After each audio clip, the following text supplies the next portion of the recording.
I mean, sort of, I don't suppose I feel like a star. I feel like a human being, and I have to deal with my life every day and everything. Audrey Hepburn lived through 2 turbulent marriages and dozens of romances that kept the tabloids buzzing for years. Yet, in her final months, as she lay dying, the name she whispered was not one of those men. It was a name no one expected, a ghost from her past, the first man she ever loved, the man who abandoned her exactly when she needed him most. This is the hidden tragedy behind Audrey Hepburn's angelic grace. She spent her life warming the hearts of millions while secretly struggling to fill the cold, hollow void within herself, a void left forever by the only man who ever turned his back on her. The golden cage named Mel Ferrer. The image people remember of Audrey Hepburn never changes. The black dress in Breakfast at Tiffany's, the pearls, the soft brown eyes that seemed to light up the screen. She looked elegant, untouchable, almost timeless. What most people never saw was the woman behind that image. For 14 years, Audrey lived with a man who slowly made her feel smaller inside her own home. She met Mel Ferrer in the early 1950s through Gregory Peck. Ferrer was older, sophisticated, and already respected in theater. They fell in love while starring together in the Broadway production of Ondine, and in 1954, they married in a quiet ceremony in Switzerland. At first, Audrey trusted him completely. She was still new to Hollywood, and his guidance made her feel safe. But over time, that guidance became control. Ferrer began influencing every part of her life, her career, her image, even the people around her. Behind closed doors, one of the most admired women in the world became deeply dependent on his approval. Then came the heartbreak that truly changed her. In 1955, Audrey suffered her first miscarriage. Friends later said she was devastated because more than fame, more than awards, she wanted to be a mother. A few years later, while filming The Unforgiven in Mexico, she became pregnant again. During a riding scene, she was thrown from a horse and seriously injured. Weeks later, she lost her second child. Hospital staff later remembered how quietly she grieved. She barely spoke. She cried softly into her pillow, almost as if she was afraid to let anyone hear how broken she was. Then finally, in 1960, came the moment she had waited for. Her son Sean was born. The nurses who saw her hold him for the first time said Audrey whispered something gently to him in Dutch before breaking down in tears. It was the happiest anyone had seen her in years. At the peak of her fame, she stepped away from Hollywood for an entire year just to be a mother. But even that could not save the marriage. Rumors of jealousy, arguments, and affairs slowly surrounded them. By the late 1960s, the relationship had completely fallen apart, and after 14 painful years together, they divorced. Much later, Ferrer reportedly admitted to friends that he never truly knew how to love a woman whose light outshined his own. And maybe that was the tragedy of Audrey Hepburn's first marriage. She walked away emotionally exhausted, but finally free. Yet the next man who entered her life would hurt her in a completely different way. The Italian and the Price of a Home. In the late 1960s, Audrey Hepburn had everything Hollywood could offer. Breakfast at Tiffany's, Charade, My Fair Lady. She was no longer just a star, she was an icon. Then she walked away. Publicly, Audrey said she was doing it for Sean. She wanted to give her son the childhood she never had. Hollywood insiders often repeated the same story. She once turned down a movie deal worth nearly $1 million just so she could stay home and cook dinner for her child. Her agent thought it was madness. To Audrey, it was the first time she truly felt like a real mother. But beneath that choice was something older, something that began when she was only 6 years old. During a Mediterranean cruise, Audrey met Andrea Dotti, a charming Italian psychiatrist who seemed warmer and gentler than Mel Ferrer. Within 6 months, they were married, and Audrey moved to Rome. But Dotti had a hidden side. His affairs began early, and the Italian press followed every humiliation. Audrey had left Hollywood to escape the spotlight, only to find herself trapped in another one. Still, she stayed. In 1970, she gave birth to her second son, Luca.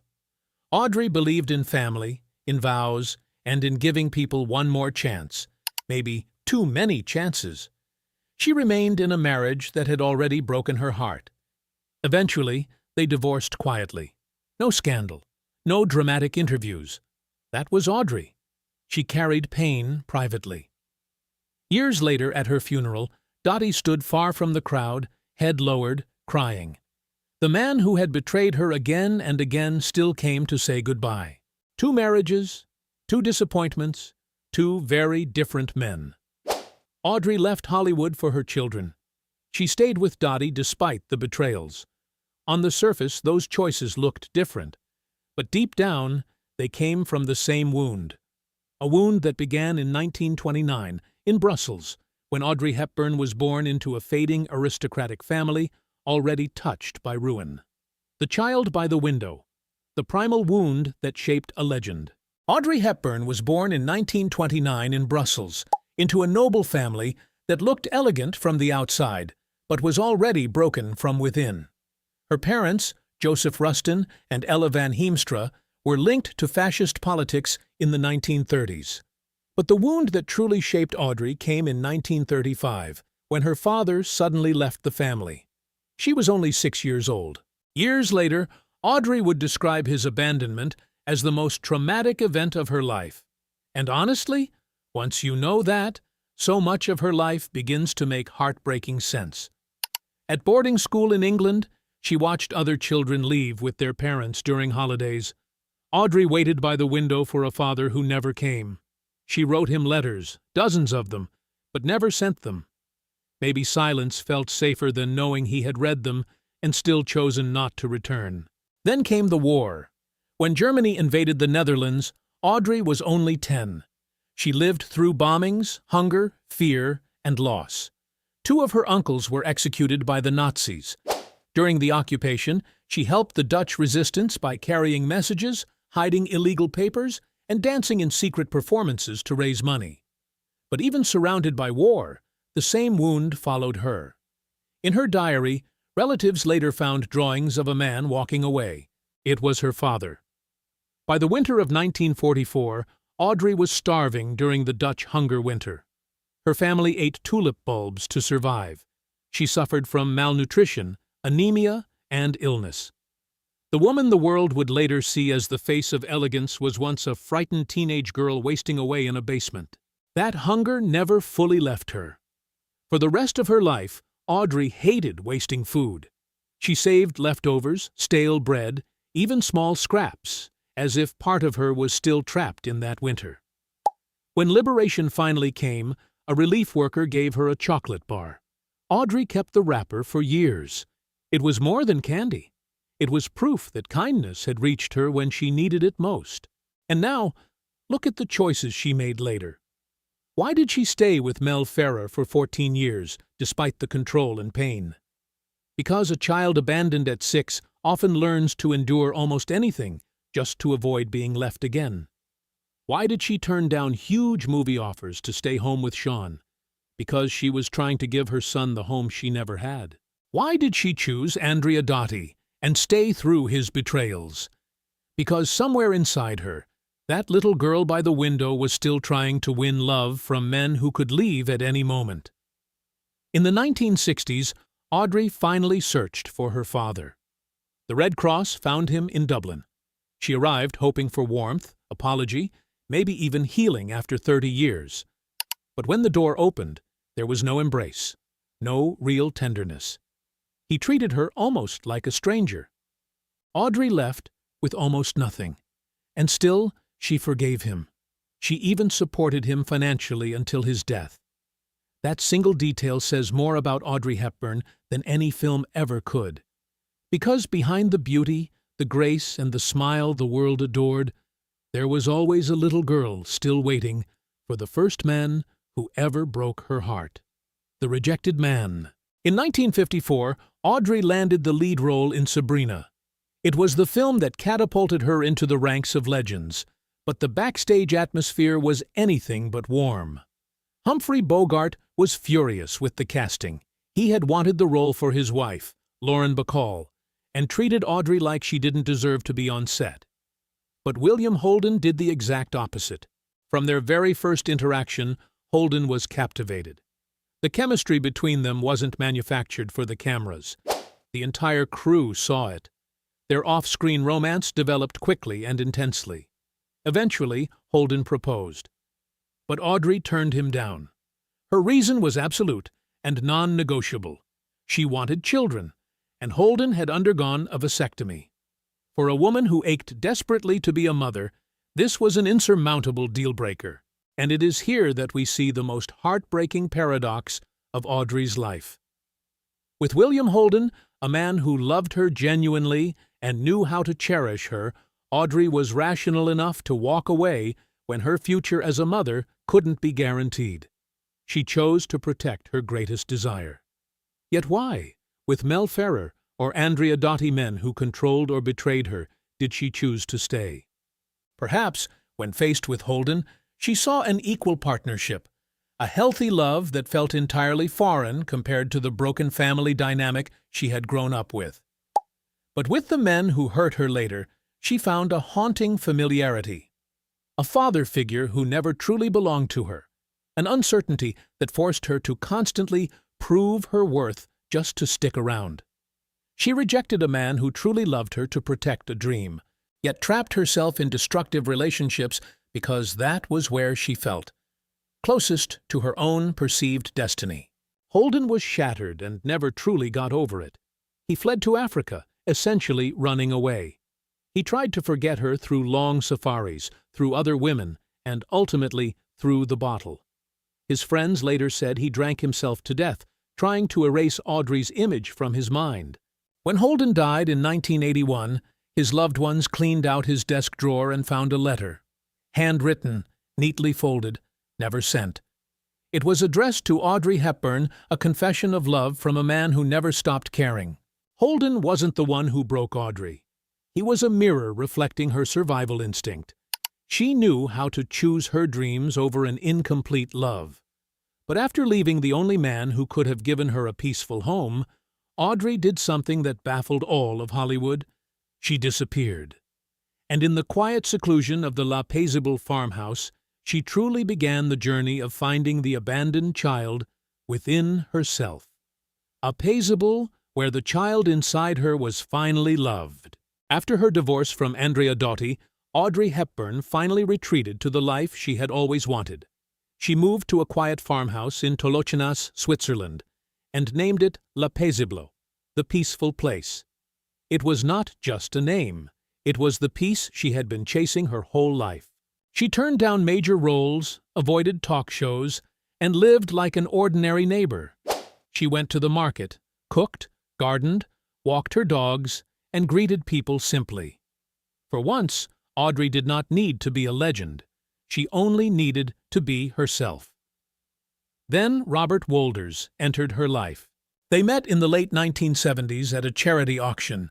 He had lost his wife, Merle Oberon, after a long illness, and Audrey had survived enough heartbreak of her own. Their bond grew quietly, first through coffee, then long conversations, then daily phone calls. What they built was not dramatic or glamorous. It was steady, gentle, safe. They never married officially, but Audrey often introduced him as her husband. To her, love did not need paperwork when the commitment was already real. In 1988, Audrey spoke at a UNICEF concert in Tokyo. She talked from the heart about children, war, and hunger. That night, UNICEF asked her to become a Goodwill ambassador, and she accepted. For the next years, she traveled to Ethiopia, Sudan, Bangladesh, El Salvador, and Somalia. She saw children living through hunger and fear that reminded her of her own childhood in wartime Holland. To Audrey, this was not charity. It was a debt of love to the little girl she had once been. In Ethiopia, witnesses remembered one heartbreaking moment. Audrey saw a starving child who had not smiled in weeks. She knelt before her and began to dance simple ballet steps, the same kind she had performed in secret during the war. Slowly, the child smiled and reached for her hand. Robert traveled with Audrey through much of this work. He was not there to manage a star. He was there so she would not have to face the pain alone. In 1992, after returning from Somalia, Audrey was diagnosed with a rare appendix cancer. Surgery could not save her. The disease had spread too far. She faced the news calmly.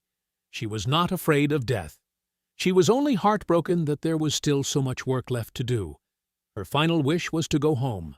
Too weak to fly commercial, she was brought back to Switzerland on a private jet arranged by Hubert de Givenchy, the friend who had dressed her in beauty for nearly 40 years. At La Paisible on Christmas Eve, Audrey gave out 3 winter coats, one to Robert Wolders, one to her son, Sean, one to Givenchy, 3 men who had loved her with a tenderness her father never gave her. A few weeks later, Robert sat beside her bed. Audrey looked at him and gently told him she was not afraid, only sorry to leave. Those were her last words to him. On January 20th, 1993, Audrey Hepburn died peacefully at La Paisible. At her funeral, Gregory Peck read one of her favorite poems. Her sons were there. Robert was there. Both of her former husbands were there. And far from the crowd stood Andrea Dotti, the man who had betrayed her again and again. His head was bowed. He was crying. Some wounds, it seems, cut both ways. But one mystery still remained. In her final months, Audrey quietly remembered the one man she never truly forgot. It was not Robert. It was not Ferrer. It was not Holden. It was not Dotti. So who was it? The man she never forgot. The answer was not a lover. That is what most people misunderstand. The man Audrey Hepburn never truly escaped was her father, Joseph Rustin. Not because of romance, but because of a wound that never healed. He left when she was 6. Then, when she finally found him in Dublin 3 decades later, he gave her no warmth, no apology, no real love. That absence became the hidden pattern behind so many choices in her life. Audrey kept searching for men who carried some shadow of him. Charming men, older men, men who could make her feel safe, then make her feel abandoned all over again. But the wound did not only shape her love life, it shaped her work with UNICEF, too. When Audrey traveled into famine, war, and poverty, she was not just saving children. In some quiet way, she was trying to comfort the frightened little girl she had once been. In her final years, Audrey admitted she was not afraid of death. What haunted her more was the fear of being forgotten. Maybe because her own father had once treated her as if she could be forgotten. Her films, her motherhood, her humanitarian work, they all seemed to answer one painful question inside her. Would anyone remember her? Would anyone come back? Other icons carried wounds like this too. Marilyn Monroe, Princess Diana. But Audrey's gift was different. She forgave. She even supported the father who had broken her for the rest of his life. Robert Wolders later believed Audrey's greatest quality was not her beauty or talent, but her almost impossible ability to keep loving people who had given her every reason not to. The photograph of her father she kept for decades was not proof of a perfect love. It was proof of a child who never stopped waiting by the window. Audrey Hepburn loved the whole world because one person never loved her back enough. A life that looked like a fairy tale from the outside. Behind the scenes, a child at the window who never stopped waiting. In front of the camera, a world that received the love she herself was starved of. The wound didn't destroy her. It shaped every beautiful thing she gave to the world. And here is the question I want to leave you with. Do you think forgiving someone who hurt you your entire life is a sign of weakness? Or is it the highest form of courage a human being can achieve? Let me know your thoughts in the comments below. If this video touched you, please leave a like and subscribe to the channel for more stories. And click on the next video on the screen. You never know which story might change the way you look at a legend.